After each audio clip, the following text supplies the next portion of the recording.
the worst $1.05 favourite I have seen all year, and that's saying a lot.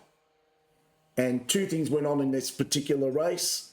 The mathematics was correct, because not only was it the worst $1.05 favourite we've seen, we also found the winner, but we are not going to concentrate on the winner. I'm going to break down why it was so awful on pure mathematics. Busain race 2, yesterday being the 16th of the 8th.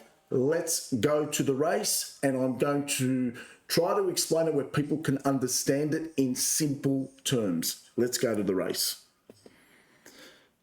All right, so I'll just put this in here.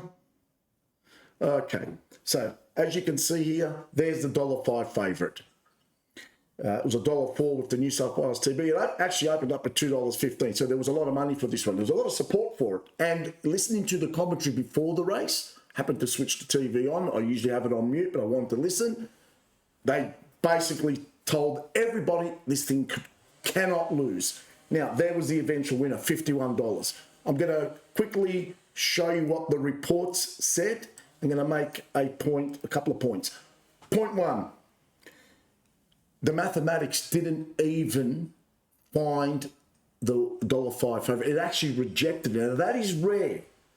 I'll tell you why it's rare. I don't ever reject runners on mathematics. If the mathematics finds it, it has to go on the reports, guys. We reject it, obviously, later on due to value.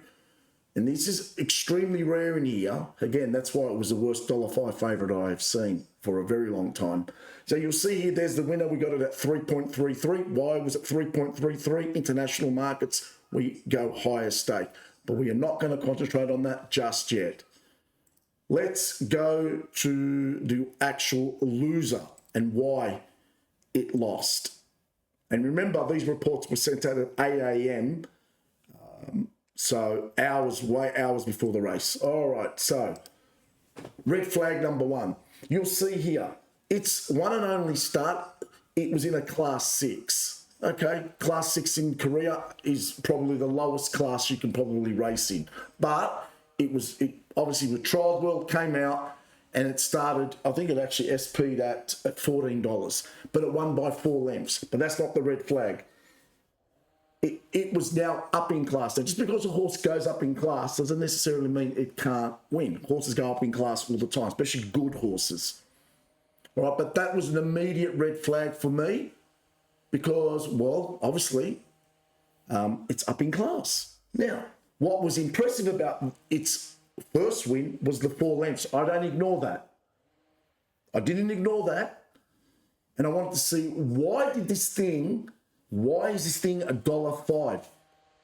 Well, here's my answer. Now, I've spoken to you before about our track speeds and our rating. We do not rate horses. We rate the horse's performance based on the track.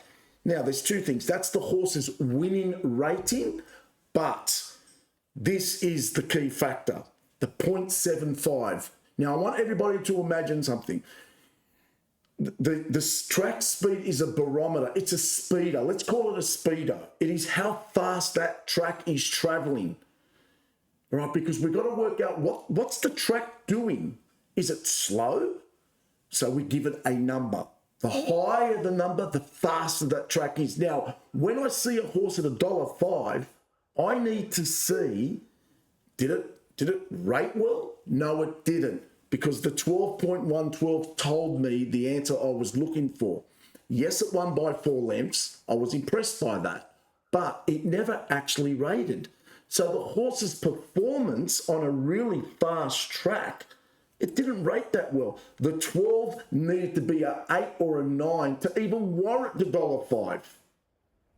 So, because it raced on an exceptionally fast track, it wasn't that overly impressive with the mathematics and the tools that we incorporate with our track speeds. Now, I don't obviously give you my secrets, but how we get to that, that's my intel, but it never actually did anything that overly impressive. Now, yesterday, it lost. It lost by 11 lengths to the eventual winner. Now, these reports, again, indicated that prior to the race. How? Because it ran a 13.18. It actually ran 6 lengths slower because obviously it was in a better class field, which meant, and it finished 7 of 11th. It ran an eventual, what was it? It actually ran 16 lengths behind the winner. And the indication was that. Now let's go to the winner. You'll see here, the winner. Now when I'm doing races, I have to look at every horse's performance. I have to pinpoint its best performance on a similar track speed, or what we call, let's call it a speedo. How fast can this horse go on a given surface on a given day? Now, it ran an 11.73 in a class 5. Now, it didn't actually win the race, but I don't care if it didn't win the race, because then I say, why? There are many reasons why horses finish 5th of 9th, 7th of 8th. It's a host of reasons. But it actually ran a far better race on a same track. Given the same level, you're on a level playing field, and they're both running straight, that horse ran 6 lengths faster in a better class race. Now, that's what its winning rating was on the 10.68. So it won by 5 lengths. So it ran exactly how I thought it should have run. Now, just because it won, I'm not interested in that, but it ran to its previous or best rating, because the 10.68 told me that this horse is actually not a bad horse. It performed well on a very fast track, and the ratings told me that. The fact that it won by 5 lengths is exactly what I predicted, well, the models predicted prior to the race. Of course, it doesn't always eventuate like that, but that is pure mathematics working at its best. Hence why we got the $51 winner. Hence why I've said that a $1.05 favourite was the worst $1.05 favourite I have seen for a very long time.